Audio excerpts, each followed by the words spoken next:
Olá, sejam todos muito bem-vindos a mais esta análise visual. Hoje a gente vai mergulhar fundo e tentar desmistificar o simbolismo riquíssimo e denso que encontramos em Apocalipse, focando especificamente no capítulo 1, versículos de 9 a 11. Mas olha só, nós vamos fazer isso através de uma lente teológica muito específica que o nosso material de origem propõe, a perspectiva triofanista. É um estudo simplesmente fascinante e que ajuda a gente a organizar uma teologia que é super complexa de um jeito bem claro e acessível, ideal para quem quer realmente entender as entrelinhas desse texto bíblico. E para a gente não se perder no meio de tanta informação, nosso roteiro de hoje vai ser bem direto. Vamos começar com o contexto de Apocalipse 1, passar pela tribulação e perseverança, depois entrar na visão no Espírito, analisar o princípio e o fim e fechar com a missão às 7 igrejas. Basicamente, a gente vai rastrear toda a jornada de João, daquela dura realidade terrena dele, passando por uma visão divina espetacular, até ele voltar para o seu mandato prático aqui na Terra. Certo? Então vamos nessa. Primeira sessão, contexto de Apocalipse 1, a fundação histórica do nosso estudo. Bom, o que a gente precisa notar logo de cara é como a nossa fonte estabelece as suas próprias regras do jogo. O texto base usa essa definição teológica bem singular que eles chamam de estrutura triofanista. Nesse material, a gente encontra definições bem particulares usadas para fundamentar toda a leitura. Por exemplo, Deus é definido como o Espírito Eterno Criador e Jesus como o Espírito Encarnado como Filho. Como explicadores do conteúdo, nós não estamos aqui para tomar partidos dogmáticos, de forma alguma, mas é absolutamente crucial mapear que essa lente molda toda a análise que o autor faz da passagem. É literalmente a chave para entendermos a lógica de tudo que vem a seguir. Para montar o cenário, o contexto sociopolítico aqui é o auge do gigantesco Império Romano e o apóstolo João está exilado.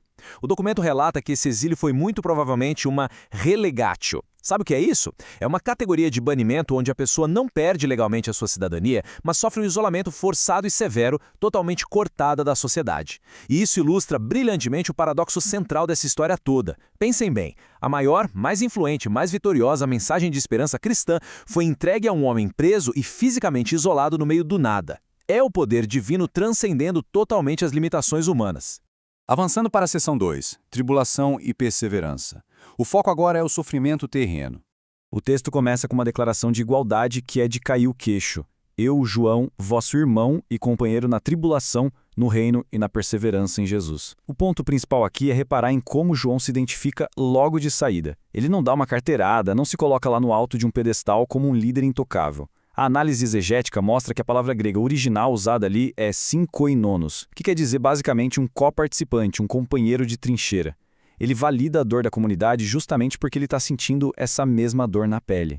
E essa dor tem um nome específico no original grego, thlipsis. Geralmente a gente traduz isso como tribulação, mas o material de origem faz questão de frisar que thlipsis não é só um dia ruim ou um perrengue chato do cotidiano. É literalmente pressão, esmagamento, um sofrimento muito intenso. Isso reflete a pressão histórica real que os seguidores de Cristo sofriam na época. E na visão da fonte, não é um castigo aleatório, mas sim uma provação pesada capaz de revelar e refinar de verdade a fé de quem passava por isso.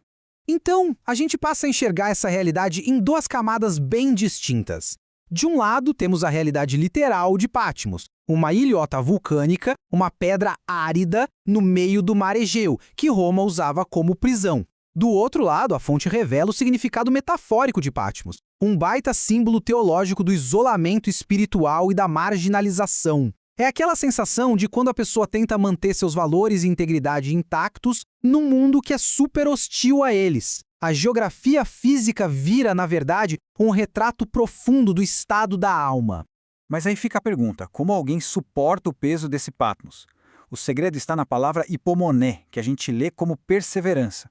O estudo enfatiza muito que isso não tem nada a ver com cruzar os braços, sentar no sofá e esperar a tempestade passar. Muito pelo contrário, é uma resistência superativa, uma firmeza inabalável debaixo de muita pressão. É a união mística com Deus que alimenta essa força. A fonte aponta que o reino já está atuando, sustentando as pessoas de dentro para fora, mesmo quando o mundo do lado de fora está literalmente desmoronando.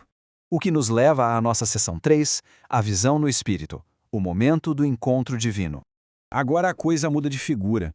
Deixando para trás a aridez do exílio no versículo 9, a gente chega no 10. Estava no Espírito no dia do Senhor, e ouvi de trás de mim uma grande voz, como de trombeta. Notem que alteração drástica de foco.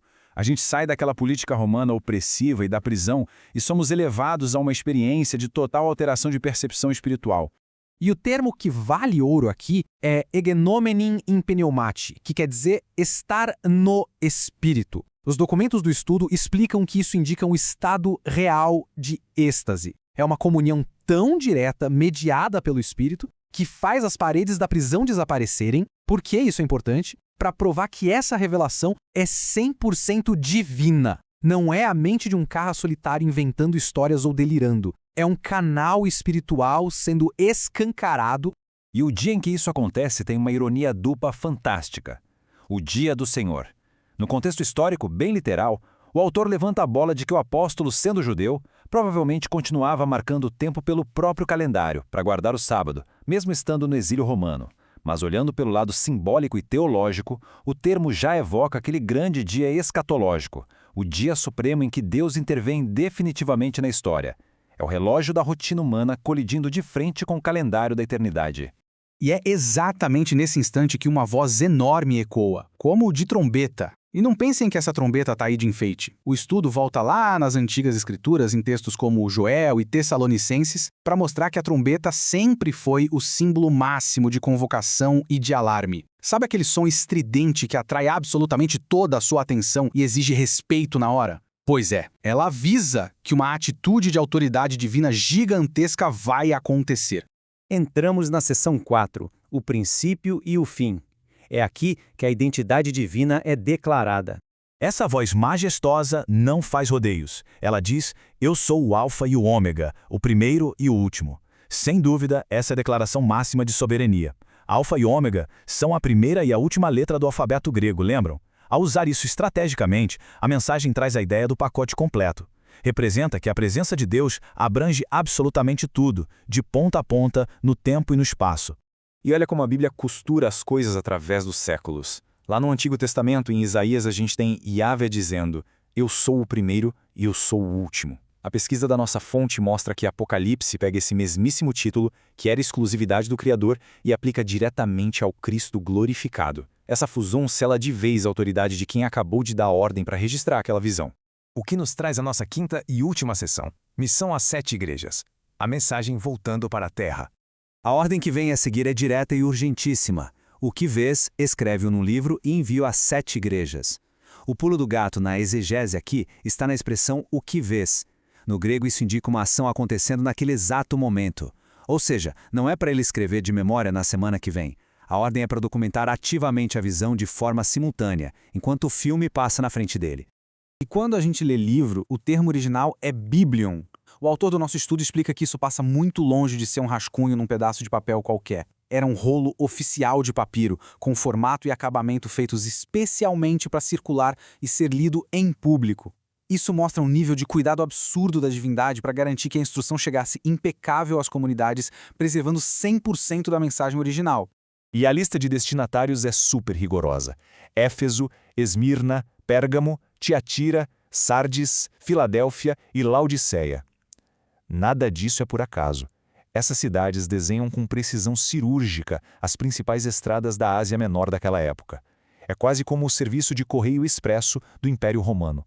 Um trajeto totalmente estratégico, pensado para o mensageiro viajar rapidinho e conectar todos os pontos de forma lógica. Mas o detalhe para quem lê isso hoje é sacar o símbolo por trás desse mapa. Sim, essas cidades existiam de verdade e passavam por problemas reais. Mas na linguagem bíblica, o número 7 sempre grita plenitude. Por isso, a análise crava que elas servem como arquétipos, sabe? Elas representam a comunidade cristã universal em qualquer época, com toda a sua bagagem de falhas, ameaças, glórias e desafios. O recado era para eles, mas também é para todo mundo. E tudo isso nos joga direto para a nossa grande consideração final, para fechar o raciocínio de hoje. Sabendo que Patmos é muito mais que uma ilha de pedra e simboliza os isolamentos da vida de quem se mantém fiel às próprias convicções, como é que o alerta dessa mesma trombeta bate em nós hoje? Pensem comigo, como essa engenharia fantástica de um prisioneiro real, uma voz do Alfa e Ômega e um correio urgente pode inflamar nas pessoas de hoje uma resistência ativa contra as dificuldades do nosso mundo moderno. É a força do texto sagrado saltando do passado direto para o presente. Fica aí essa excelente reflexão. A gente agradece demais por acompanharem mais essa análise visual conosco. Até a próxima!